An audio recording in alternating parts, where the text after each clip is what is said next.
สบายดีตอนเช้าน้ำมันเนาะครับพุทธรบาลตัดสิกับเพื่อนเนาะวันนี้ครับก็สิปันเขาหน้าข้าพเจ้าเองเนาะตอนนี้ก็กำลังเฮ็ดกินเผาเป็ดอยู่เนาะลวกคนเป็ดอยู่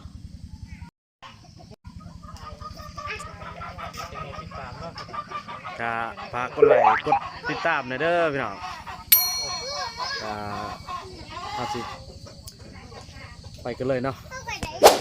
การเขาจะได้ปันเขาเนาะพี่น้องจากกันได้มาหอดแล้วเนาะขึ้นกับใครน่ะลูกก้อนมาขึ้นดึงลงอีกก้อนเขาจะนี่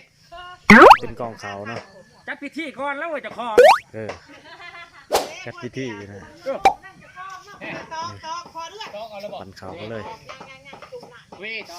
เด้ดวงมาได้เด้ดวงมาเลยปันเขาก็เลยเนาะ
นี่เนาะกำลังปั่นไปหอดครึ่งเนาะ โอ้มันลงน้ำไปทางนี้ก็ดิ